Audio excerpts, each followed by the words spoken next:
Rahayu, saudara-saudara sejawat Tosanaji Nusantara, jumpa lagi dengan saya Joko Supriyadi dari JS Collection Grace Hari Channel Jakarta. Mari kita awali dalam doa. Semoga senantiasa segala yang terindah dan yang terbaik terlimpah untuk kita semuanya. Kita sekarang berada pada tayangan 170. Dan menurut saya ini edisi spesial karena berdepatan besok umat Hindu akan merayakan Hari Raya Nyepi. Dan besok lusa umat Islam akan merayakan ibadah puasa. Makanya pada tayangan 170 ini saya ingin membahas suatu tema spesial, yaitu pengaruh perkembangan agama pada Tosanaji. Sekaligus pada review ini saya akan review keris nomor 8318, nomor 4649, kemudian 7325 dan 2 pusoko patrem personal saya yang tidak ada di website, maaf. Untuk mengawalinya saya ingin reflect ke belakang. Tosanaji itu lahir di era keberadaan di Jawa saat itu agama Hindu. Dan Tosanaji lahir di era abad ke-8 di Jawa Barat, karena Jawa Barat itu adalah dulunya merupakan suatu pusat peradaban Nusantara, sehingga berkaitan dengan kerajaan Segaluh. Di sanalah Tosanaji bermula. Kemudian disusul pengaruh dari agama Buddha, di mana saat itu dinasti Sanjaya dikalahkan atau diganti oleh dinasti Sailendra dengan corak Buddha. Makanya saat itu di abad ke-9 juga sudah mulai mengalami sesuatu perubahan.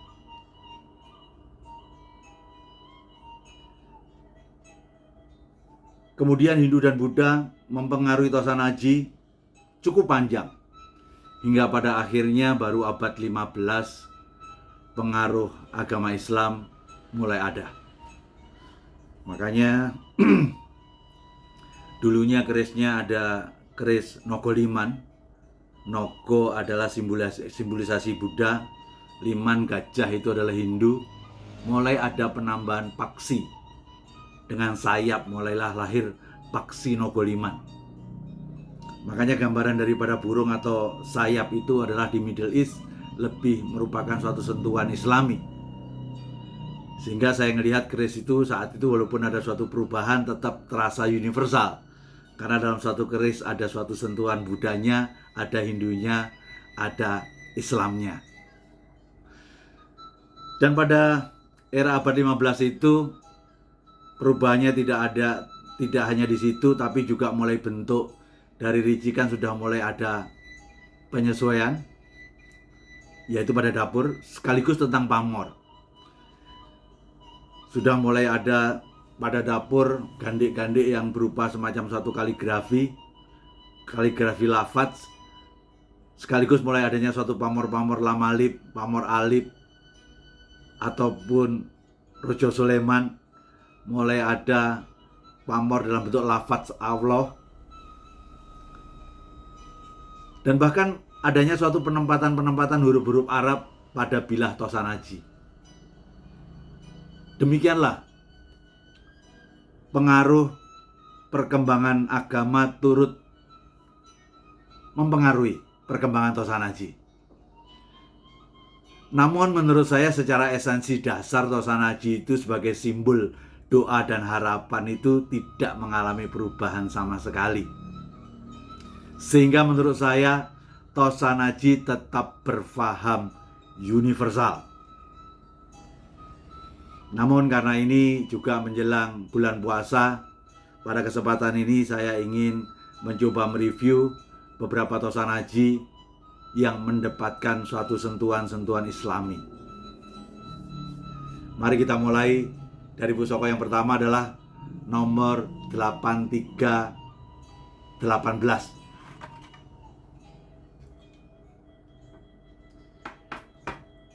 Kalau kita lihat dari sisi besi pendek, dari gonjo tipis di depan, tebal di belakang, dari sisi gandik masuk ke dalam, dengan kita lihat model kembang kacangnya khas, dengan secara looknya juga khas, menurut saya ini adalah Tangguh Bugis. Kemarin ada beberapa yang mengatakan ini bukan keris Bugis. Kalau belum Bugis, bukan Bugis, saya jadi bertanya-tanya, terus Tangguh mana? Namun apapun itu, ini masalah Tangguh. Bagi saya ini adalah bukan hanya sekedar Tangguh Bugis, tapi secara korosi dari bilah, saya menangkapnya sebagai yang kita sebut dengan Bugis eranya Mojopahit. Yang menjadi menarik pada keris Pandhawa Cinarito ini, dia penuh dengan inlay. Inlaynya perak, saudara, bukan emas ini. Namun kalau kita lihat apa tulisan yang ada, itu semuanya sama, diulang-ulang, di semuanya sama. Dan ternyata tertulis di sini adalah 2 kalimah syahadat dalam bentuk inlay perak. Padahal Pandhawa Cinarito ini dalam beberapa bulan ke depan akan menjadi suatu pusaka yang cukup fenomenal. Karena di Indonesia dalam beberapa bulan ke depan akan punya suatu hajatan besar pemilu. Sebelumnya dimulai dengan kampanye kesana kemari. Karena bagi saya Pandhawa Cinarito itu banyak disandang oleh seorang dalang, Pandhawa Cinarito, agar dalam membabar cerita itu menjadi sangat luar biasa. Sampai-sampai si pendengar atau yang melihat wayang itu akan bisa melihat sesuatu barang mati wayang itu menjadi sesuatu yang nyata. Karena aspek persuasi dari filosofi Pandhawa Cinarito ini. Tentunya ini kalau dibawa ke guru juga akan bisa memberikan semacam sesuatu persuasi penjelasan yang baik kepada murid-muridnya. Dan tentunya kalau kepada politisi, ini adalah sebagai sarana yang tepat untuk berkampanye. Karena mau tidak mau dia harus mempersuasi masyarakatnya agar dia mendapatkan suatu kesempatan dipilih oleh masyarakatnya. Sehingga menurut saya tidak lama lagi, beberapa bulan ke depan, Pandhawa Cinarito akan menjadi sesuatu keris yang cukup ramai dibicarakan masyarakat Tosanaji. Namun kembali lagi, ketika kita bicara tentang masalah tulisannya ini adalah 2 kalimah syahadat, tentunya di sini ingin menegaskan bahwa pusaka itu hanya sekedar simbol dan harapan. Namun ingin dipastikan bahwa orang atau tuan yang memuliakan keris ini dengan 2 kalimah syahadat ingin menegaskan posisi dia. Lah kalau seperti ini ceritanya kan sama seperti kayak kertas kita ke kiai dituliskan ayat kursi, kita merasa meyakini hal yang baik, kemudian kita pakai sebagai suatu pusaka untuk kita tempatkan dalam suatu dompet. Jadi dari gambaran-gambaran seperti ini saya melihat nilai syirik dan musyriknya di mana. Kalau kita menganggap di dalam keris itu isinya simbol doa dan harapan, apalagi dipertegas dengan tulisan 2 kalimah syahadat. Ini keris Bugis Mojopahit. Keris yang kedua adalah khas pamornya dan ricikannya, ini Madura. Dari korosinya Madura Mojopahit. Dapurnya adalah Megantoro. Nah, kita sama-sama tahu kalau Megantoro itu adalah suatu keris agar kita senantiasa ingat kepada Allah atau Tuhan ataupun Gusti. Rasanya tidak ada sesuatu yang jelek karena kita sering berpaling dari Tuhan. Makanya keris ini oleh Empu siapkan agar kita senantiasa ingat sama Tuhan. Namun pada gonjo, nanti kalau kurang jelas lihat di web, nomornya 4649. Di sini dalam satu gonjo ini tertuliskan dalam huruf Arab surat Yasin ayat 58. Dalam bicara tentang pemahaman raja, pada ayat Yasin, surah Yasin ayat 58 itu adalah cukup diutamakan. Bahkan kalau dibaca 7 kali, di mana hajat dan doa kita akan segera dikabulkan Allah SWT. Namun dari sini kita juga melihat bahwa Madura Koso berarti eranya Mojopahit. Islam masuk akhir Mojopahit. Berarti menurut saya ini adalah suatu tambahan untuk memuliakan dengan sentuhan Islami dengan menggunakan surat Yasin ayat 58 tadi. Cukup menarik, pamornya sangat heterogen, banyak gerenjengnya, ada redupnya, ada yang putih biasa saja. Sensasinya sangat luar biasa. Keris ketiga adalah suatu keris yang secara rangka timohonya batok luar biasa. Kita lihat sangat sederhana, khasnya keris Tuban era Mojopahit. Dari kejauhan kalau Anda melihat nampak seperti nunggak semi saja. Namun kalau Anda lihat dengan teliti ketika dimiringkan begini, di sini tergambar lafaz Allah. Kita sama-sama tahu bahwa di era Majapahit akhir itu transisi menuju Demak, sehingga pusat kekuasaannya dari Hindu menjadi Islam. Kenapa si empu ini membabar yang namanya pamor itu kok kayak nunggak semi. Namun kalau kita dekati akan melihat kelihatan adanya semacam satu lafaz. Mungkin kayaknya saat ini kekuatan Islam belum menguasai dalam satu proses, sehingga bisa dikatakan sedikit sanepo, tidak terlalu kasat mata, namun sebenarnya ini sudah ke arah situ. Lah kalau sudah keris Tangguh Tuban Mojopahit, saat itu anak daripada Supo Mandragi yaitu Raden Joko Supo menikahi adik daripada Sunan Kalijogo, dan dialah akhirnya dibaiat masuk Islam. Adalah suatu hal yang wajar dan sangat rasional. Keris dia sebelum terjadi perubahan kekuasaan,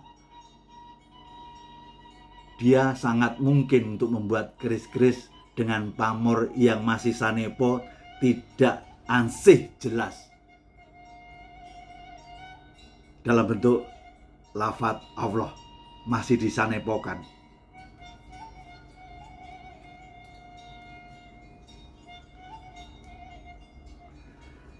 Sedangkan keris yang ketiga dan keempat dan kelima yang saya akan coba review yaitu adalah masterpiece saya, Patrem. Saya mulai dari yang tua yaitu Mojopahit. Dari material Mojopahit, dapurnya Sinom, tapi hebatnya ya itulah, sentuhannya sudah mulai kelihatan. Di sini ada kaligrafi pada gandek pada dapur Sinom. Sinom itu adalah semacam satu keris yang biasanya oleh raja dulu diserahkan pada utusannya untuk menaklukkan kerajaan lain. Kalau si raja menerima berarti akan jadi mitra raja itu, kalau tidak ya akhirnya diperangi. Itu sering yang dibawa adalah keris Sinom. Namun yang menarik ini adalah kerisnya dengan besi Mojopahit, namun secara gandeknya sudah kaligrafi bentuk lafaz. Dan yang kedua patrem ini adalah patrem yang sama. Kalau dilihat dari sisi bentuknya sama persis, seolah-olah ini sentuhannya orang yang sama. Namun bedanya pada pijetan sudah mulai tertuliskan dengan jelas lafaz Allah. Menurut saya artinya adalah suatu hal yang wajar ketika di Demak kan kekuasaannya sudah berpindah ke Islam. Keberanian untuk menaruh dengan jelas itu adalah sesuatu hal yang sangat dimungkinkan. Paling tidak, dua pusoko ini adalah pusoko yang memberikan suatu gambaran sebagai saksi, merupakan suatu artefak perpindahan kekuasaan dari Mojopahit menuju Demak. Ketika kita bicara Tosanaji, tidak bosan-bosannya selalu mengingatkan bahwa Tosanaji bermakna dua hal yang utama jangan sampai ditinggalkan. Yang pertama adalah Tosanaji itu adalah urusan olah rasa. Dan Tosanaji itu adalah bertujuan untuk menurunkan ego. Jadi jangan pernah lupa ketika kita membahas tentang Tosanaji, ya tentunya harus dengan suatu olah rasa, dengan harapan terakhir agar ego kita menjadi turun. Kenapa ketika kita melihat suatu keris bergreget, greget itu datang dari empu yang membikinnya. Karena empu saat itu membikinnya dengan ikhlas dan pasrah. Akhirnya keluarlah yang namanya greget dari Tosanaji.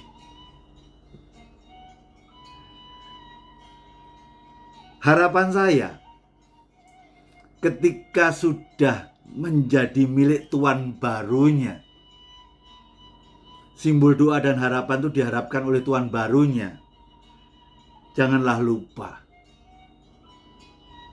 harapan dan doa itu justru akan bisa berjalan ketika Anda menjalankan berkerisnya juga dengan ikhlas dan pasrah juga. Makanya jangan ada banyak problematika dalam rangka pemaharan di keris, karena biasanya kalau ada semacam ruwet-ruwet yang ada di situ menjadi tidak baik, karena akan jauh dari ikhlas dan pasrah dalam bertosanaji. Besok umat Hindu akan merayakan Hari Raya Nyepi. Selamat merayakan Hari Raya Nyepi. 2 hari lagi umat Islam akan menjalankan ibadah puasa. Selamat menjalankan ibadah puasa. Jalankan juga ibadah puasa kita dengan ikhlas dan pasrah. Insya Allah segala yang terindah dan terbaik terlimpah untuk kita semuanya. Amin. Jayalah budaya Tosanaji Nusantara. Rahayu, Rahayu, Rahayu, Sagung Dumadi. Nuwun.